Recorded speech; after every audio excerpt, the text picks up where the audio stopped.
bahagi yun na huwag natin kalimutan. Ang ating pananampalataya, isang pananampalataya, sabi nga na Jesus ay nagdadala sa atin ng kapayapaan at kapanatagan ng kalooban. Kaya ako sa loob ng isa, bahagi mo rin pagbibigay natin ng kapayapaan. Kasi, sabi nga natin, kapag namatay, nakalagay ay rest in peace. Hindi pagkabagabaw, hindi kaguluhan, hindi stress. Kaya lang, bahagi yun na tayo pinaalalahanan ng buong kapal na yung ating pananampalataya. May isang pananampalataya natin, tulad ng pinanganin mo sa Ebanghelyo natin, sabi ni Jesus, ako ang daan, ang katotohanan, at ang buhay. Kaya bahagi yun na kinakailangan natin na harapin natin yung katotohanan. At ano yung katotohanan? Bahagi ng buhay ng tao ang kamatayan. Wala akong aalis sa daigdig na ito na hindi mamamatay. Lahat tayo mamamatay. Naurahan lang tayo, midnight. Lahat tayo daranas ng kamatayan. Kasi yan ang bahagi ng katotohanan. Sabi nga natin, hindi yung malalahat ng katotohanan ay masarap. May mga katotohanan masakit. Pero alin, kinakailangan natin harapin ito sapagkat yun yung ating pananampalataya. Pananampalataya na inihanda tayo na harapin ang katotohanan at pahalagahan natin yung katotohanan na ipinamamanig sa atin ng buong kapal. Kaya kung nakita natin sabi nga natin, our days are numbered. Habang tayo tumataan sa daigdig na ito. Kasi may hangganan. Hindi forever. Yung buhay natin sa mundo ito. Kaya anong gagawin natin? Gamitin natin ang maayos. Gamitin natin ang maayos. At huwag natin kalimutan natin, ipagpasalamat natin. Ipagpasalamat natin yung panahon na ipinagkaloob ng Diyos sa atin. Kay Claridel, na naging bahagi ng inyong buhay bilang mga nagmamahal kay Claridel at yung ipamahal sa inyo ay naging karugtong ng buhay ni Claridel. Mga anak, mga apo, maging katuwang ng buhay, mga kaatibat sa pagkilos, sa pagtugon sa panyaya na ipinahayag ng may kapal. At yun na, isa ko, huwag natin kalimutan. Sabi nga natin, minsan, mas nakikita natin yung kakulangan, bakit yung pagkawala ng isang mahal sa buhay.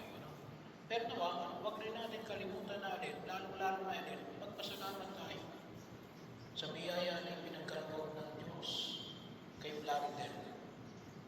Magpasalamat tayo na kung saan sa mga pagkataon naging bahagi ng inyong buhay ang pag-abala na ipinagkaloob sa Kanya ng buong may kapal. Mabaha pagkakataon, alam niyo kung minsan kaya tayo, minsan humihina sa pagtao natin sa daigdig na ito. Ay anong sabi nga natin? Ang atin na palagi nakikita yung kawalan. Kung minsan hindi natin napapansin yung mali, kung anong mayroon tayo. At kung minsan nakikita lang natin ito kapag wala na. Kapag wala na. Sana patuloy natin makita yung kahalagahan ng bawat isa. Yung presensya ng bawat isa. Yung inyong pagsasama-sama. Lalo na ngayon, mga kamag-anak, mga nagmamahal kay Claridel. Huwag natin kalimutan. Magpasalamat tayo. At isang dapat natin huwag kalimutan ay pagpasalamat din yung biyaya ng presensya. Yung biyaya ng presensya na ipinagkaloob ng Diyos sa inyo, kasama ninyong simbahan. At yung patuloy ng pagkakataon na higit na ninyong pagsaluhan bilang mga magkamag-anak, mga nagmamahalan. Bahagi mo yun na huwag natin kalimutan. Pangalawa, yung pinapahayag ni Jesus na huwag kayong mabalisa. Manalig kayo sa Diyos, manalig kayo sa akin. Ang biyaya ng pananampalataya na ipinagkaloob ng Diyos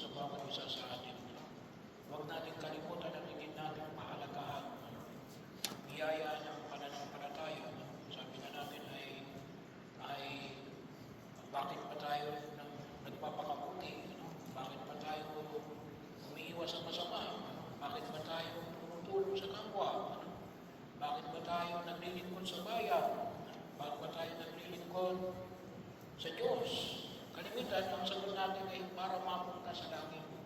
Well, chronologically, right. But theologically po. No? Kasi ang ibig sabihin, ay chronologically kasi nandito pa tayo sa lupa. Pero huwag natin kalimutan natin, ba't ka nagpapakabuti? No?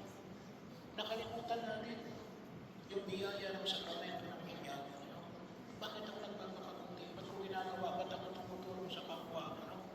Bakit naging konsiyal ako? Bakit ako ay tumutulong sa nangailangan? Kasi anak ako ng Diyos. Ako ay nananalig ka sa ating Panginoon sa Kristo. Ako ay nagpapasalamat sa biyaya na ipinagkaloob ng buong may kapal.